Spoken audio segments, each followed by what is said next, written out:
오늘 저는 이제 남극 거버넌스에 대해서 이야기를 하려고 하는데요. 남극 거버넌스가 왜 필요한지, 그리고 남극 거버넌스의 특징과 우리나라가 그럼 남극 거버넌스에서 어떤 역할을 했는지, 그리고 남극 거버넌스의 지속 가능한 발전에 대해서 좀 말씀을 드리도록 하겠습니다. 우선 남극 워밍업으로 해서 극지의 어원을 생각을 해보면 남극과 북극의 어원은 지리적 그리고 천문학적인 관점에서 유래를 했는데요.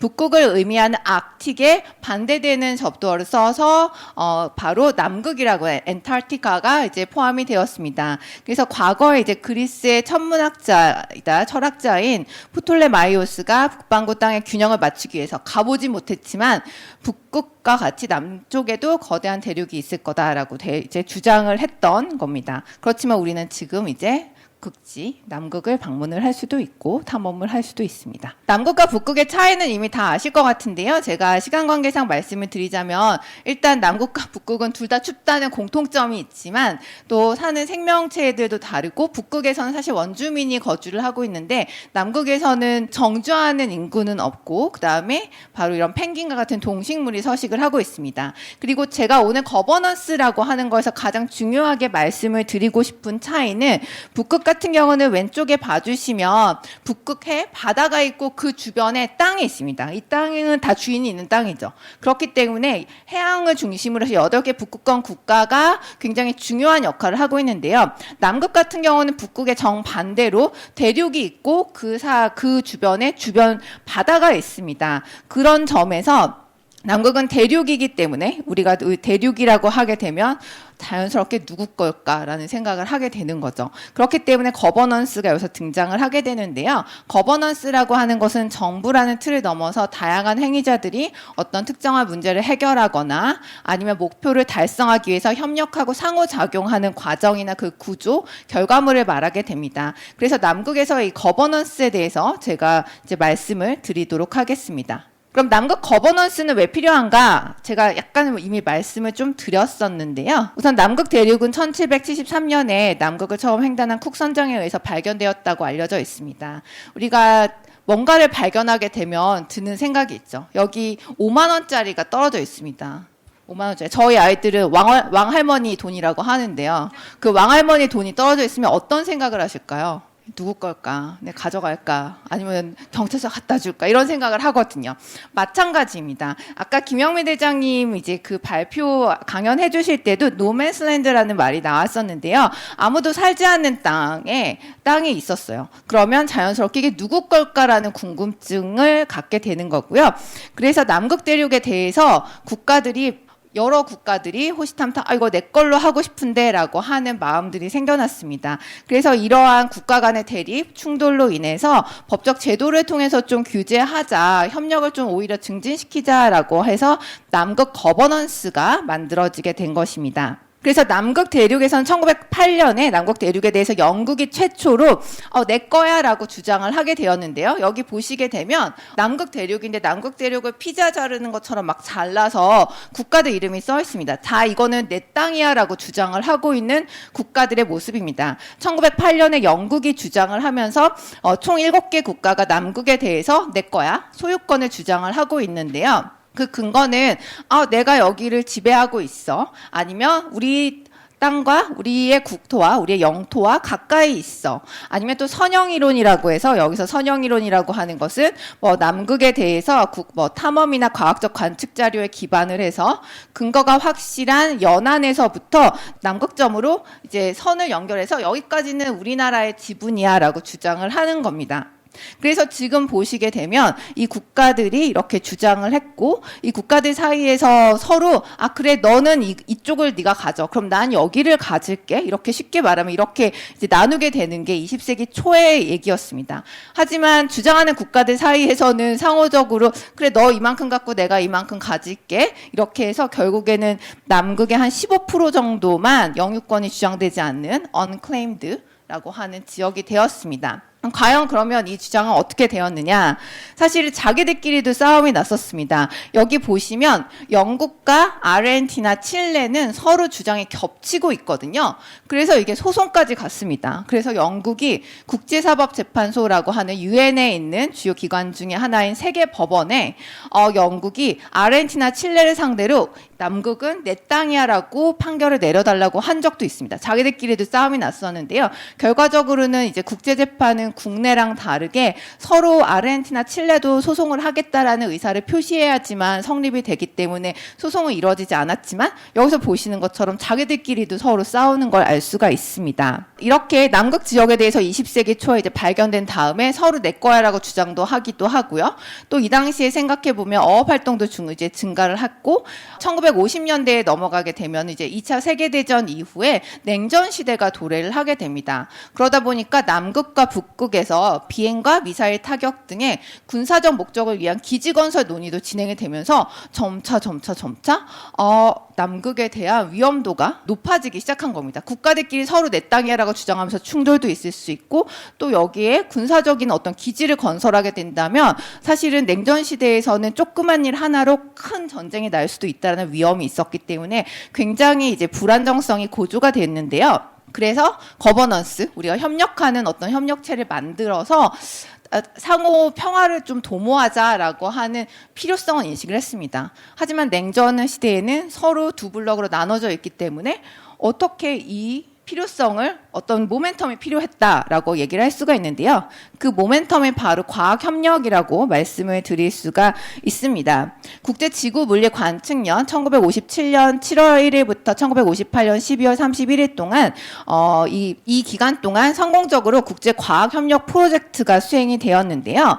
바로 이러한 과학협력을 통해서 우리가 싸우지만 않고 뭔가 협력할 수 있다. 라고 하는 것을 인식을 하게 되었고요. 이걸 보고서 미국이 바로 이때 이러한 프로젝트에 참여했던 11개 국가들을 초청을 하고 그러면 우리가 외교적인 방안으로 남극을 좀 평화적으로 이용할 수 있는 방안을 모색해 보자라고 하게 되었습니다. 바로 그 결과가 남극 조약이라고 하는 국제 문서를 채택하게 된 결과가 되었습니다. 그래서 남극 거버넌스의 그러면 특징에 대해서 지금부터 말씀을 드리면요. 이렇게 이 냉전 시대에 남극과 관련해서 1959년에 과학협력 프로젝트를 수행했던 11개 국가들이 모여서 미국 워싱턴 DC에서 회의를 개최를 했고요. 그 회의의 목적은 우리가 남극을 어떻게 활용할 수 있을까. 특히 우리가 과학협력을 통해서 남극에서 평화를 구축할 수 있다는 걸 인식했기 때문에 이러한 평화와 그다음에 과학 연구를 어떻게 활성화시킬 수 있을까를 논의를 하게 되었습니다. 그 결과가 남극 조약이라는 이제 조약을 체결했는데요. 이건 국제 문서로서 국가들 간에 합의를 한 일종의 계약이라고 생각을 하시면 됩니다. 합의서, 법적 구속력이 있는 법적 문서를 이제 만들게 되었습니다. 조약 체결 시에는 12개 국가로 시작을 해서요. 그런데 지금은 체결 후에는 5개 국가가 추가로 가입해서 지금은 57개국이 당사국입니다. 대한민국 같은 경우는 이미 아시는 것처럼 1986년에 남극조약에 가입을 하게 되었고요. 2년 뒤에 협의 당사국 지위를 취득을 했습니다.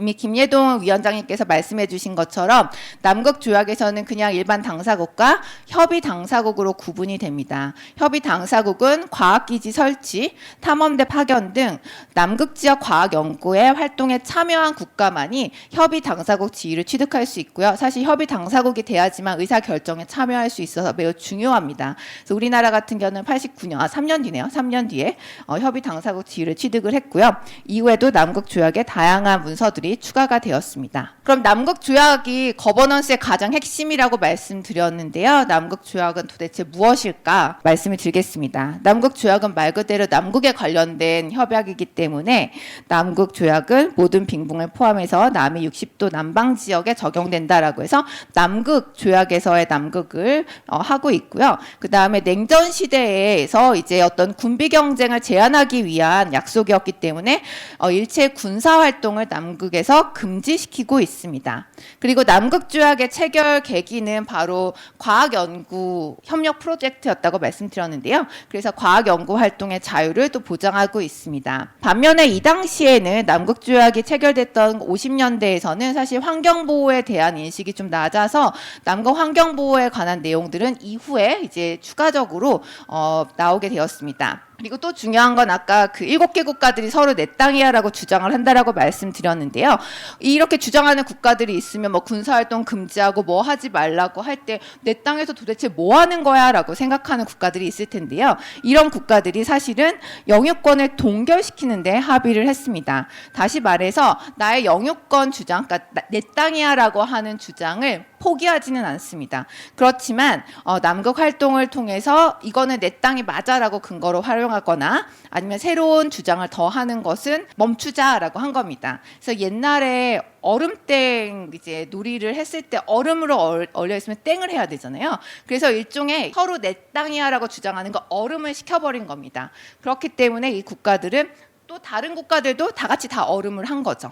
그렇기 때문에 이제 영유권 주장을 동결시키고 평화적으로 우리가 활용만 하자라고 합의를 하게 되었습니다. 그리고 남극조약이 발효된 30년 후에 조약을 재검토 절차를 할 수가 있도록 했지만 한 번도 시행된 적이 없어서 지금까지도 유효하게 적용이 되고 있습니다. 그래서 여기서 남극조약에서 김예동 위원장님께서 말씀하셨던 게 국제제도다라고 하고 거버넌스 말씀하셨는데요. 사실은 이러한 남극조약에서는 지금은 영유권 주장이 동결된 상태에서 국제화된 그런 제도가 들어왔다는 건 굉장히 중요한 것 같습니다. 왜냐하면 우리가 어떤 지역에 대해서는 늘 아까 왕할머니 제가 말씀드린 것처럼 이거 다 내 거 하고 싶고 그다음에 남이 못 갖게 하고 싶고 방해하고 싶고 이런 마음이 있었는데 여기서는 평화롭게 과학활동 위주로 이제 인간 활동을 하자라는 데 합의를 했다라는 점에서 매우 중요한 국제 제도라고 하겠습니다. 남극 조약 체제는 1958년에 만들어진 이제 그 조약뿐만 아니라 이후에 다른 이제 문서들이 많이 만들어졌습니다.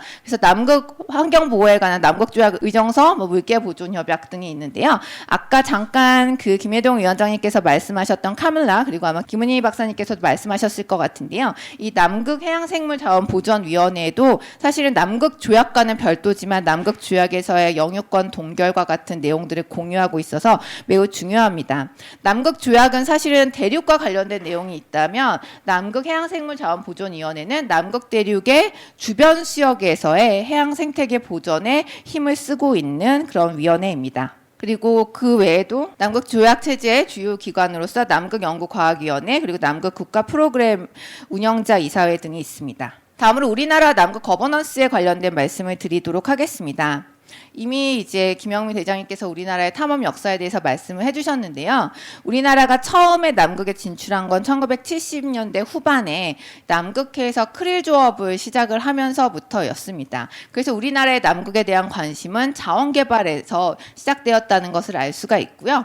아까 나왔던 해양소년단 남극 탐험과 그 다음에 86년 남극조약 가입 그리고 세종기지 준공 등이 있었습니다. 사실 세종기지 준공이 바로 우리나라가 남극조약에서 협의 당사국이라고 하는 지위를 얻는 데 굉장히 큰 기여를 했다라고 할 수가 있습니다. 그래서 우리나라 같은 경우는 1970년대부터 이제 남극에 관심을 갖게 되었는데요. 사실은 여기서 제가 좀 말씀드리고 싶은 건 우리나라 남극 거버넌스에서 중요했던 것들이 몇 가지가 있는데 제가 오늘 말씀드리고 싶은 것은 제가 학교를 다닐 때는 저는 제가 학교를 다닐 때 극지를 배우는 것도 되게 드물었는데 극지를 배우면 사실 남극만 배웠습니다. 그런데 저는 이제 북극도 가르치거든요. 왜냐하면 기후변화 때문에 북극에도 또 관심이 많아서 이제 기후변화에 의한 또 영향이라고 할 수가 있는데요. 사실 제가 남극에 대해서 공부를 하게 된 계기는 제가 대학에 들어가기 직전에 남극조약 협의 당사국 회의가 서울에서 개최가 됐습니다. 이 남극조약 협의 당사국 회의는 남극조약 체제에서 가장 중요한 의사결정 기구이고요. 아까 보시는 것처럼 남극조약은 1950년대 만들어졌지만 그 이후에 여러 가지 이제 합의들이 계속 나오고 있습니다. 그 합의들을 만드는 게 바로 이 HCM이라고 하는 남극조약 협의 당사국 회의입니다. 그래서 95년에 우리나라 회의를 서울에서 개최했고요. 얘가 나왔던 케이르2 개척, 남극 내륙기지 건설을 위한 케이르2 개척도 이런 남극조약 협의 당사국으로서의 입지를 강화하는 데 기여했다고 생각을 합니다. 자, 그러면은 남극 거버넌스에 대해서 이제 지속 가능한 발전은 어떻게 연결될 수 있을까? 남극 거버넌스와.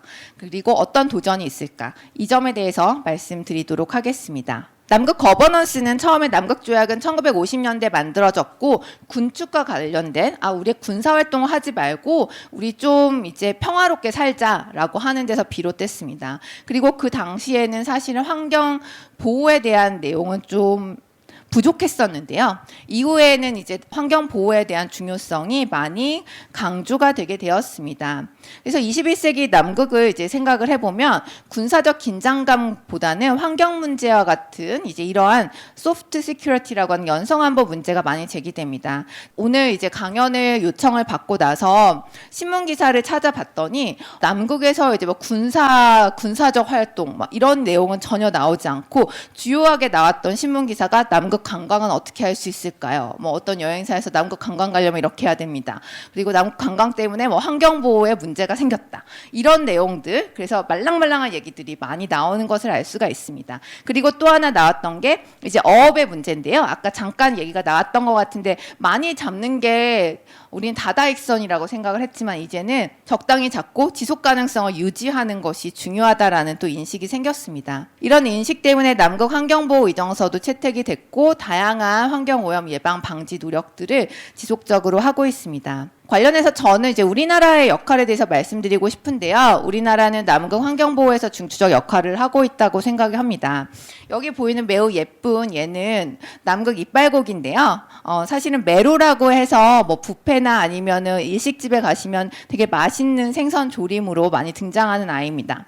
근데 이 어족 자원에 대해서 남극 이빨고기에 대한 우리나라는 굉장한 이제 관심을 갖고 있고 주요 조업국 중에 하나입니다. 그런데 이제 2000년대 들어가면서부터 제가 많이 잡는 것보다는 지속 가능하게 잡는 게 중요하다고 말씀드렸는데요. 그러면서 IUU 어업이라고 해서 불법, 비보고, 비규제 어업 등 그러니까 나쁜 어업들을 퇴치하자라고 하는 국제적인 노력이 많이 있었습니다. 그런데 우리나라가 2011년에 이제 카물라 아까 남극 해양생물자원보존위원회에서 이제 관할하고 있는 수역에서 우리나라 선박이 불법 조업을 했는데 이 불법 조업 때문에 카물라에서 이 선박은 이제 조업을 못하게 블랙리스트에 올리자라고 하는 이제 그러한 노력을 했었는데 이때 우리나라가 반대해서 블랙리스트 등재가 실패했습니다.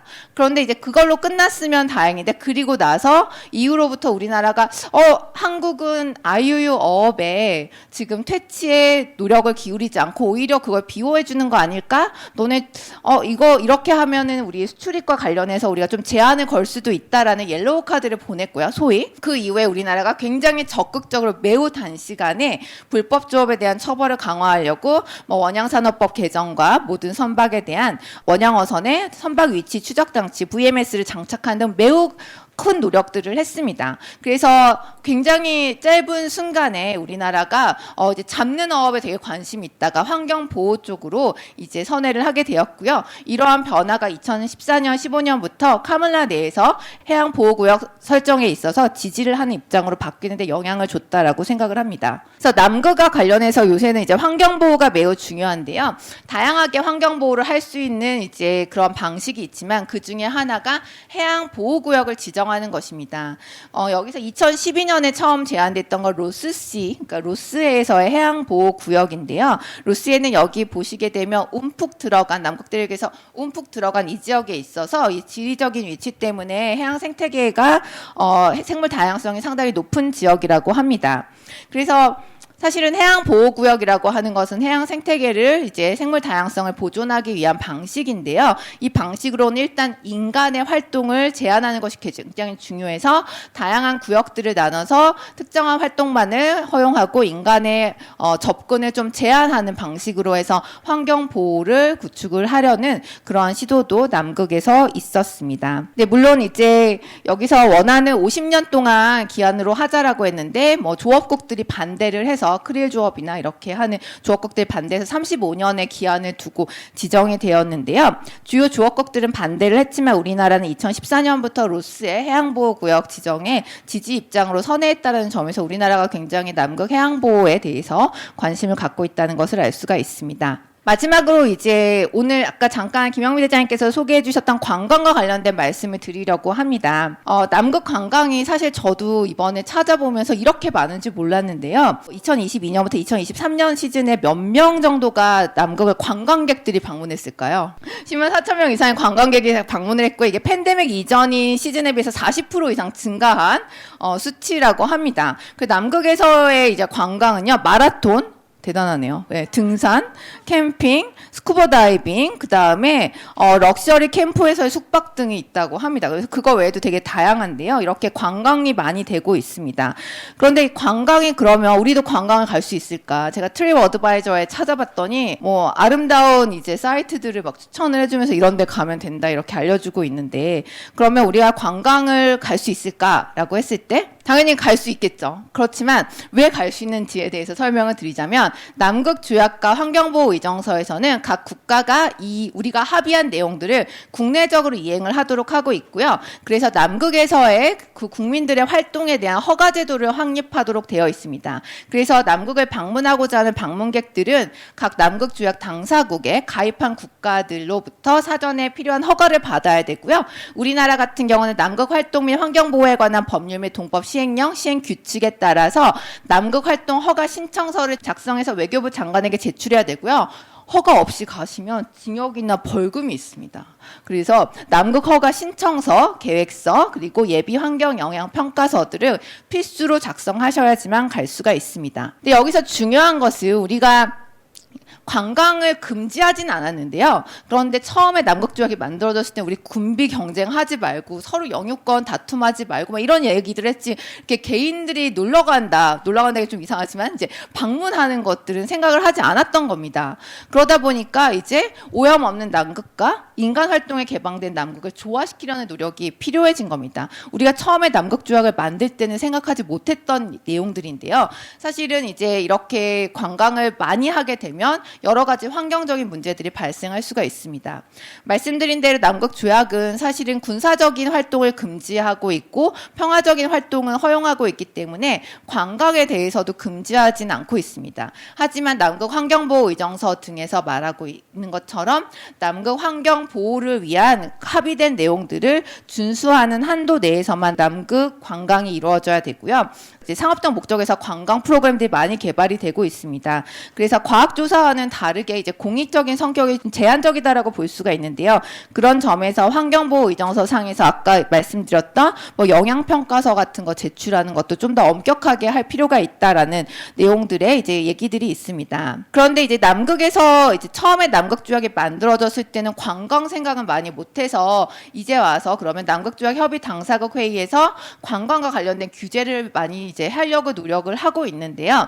실제 채택된 조치들은 굉장히 제한적입니다. 그런데 이제 이번에 2024년 제46차 남극조약 협의 당사국 회의 올해 5월에 있었는데요. 이 5월에 있었던 회의에서 당사국들이 남극조약에 가입한 국가들이 남극 관광이 생태계에 지대한 영향을 미친다라는 것을 인식을 같이 하고 관련한 포괄적인 프레임워크를 만들기로 이제 결정을 하게 되면서 이제 앞으로 남극 관광과 관련해서의 또 이제 국가들의 합의가 있어서 좀 더 남극 환경 보호와 그다음에 자유로운 활동에 균형점이 맞춰질 것이라고 생각을 합니다.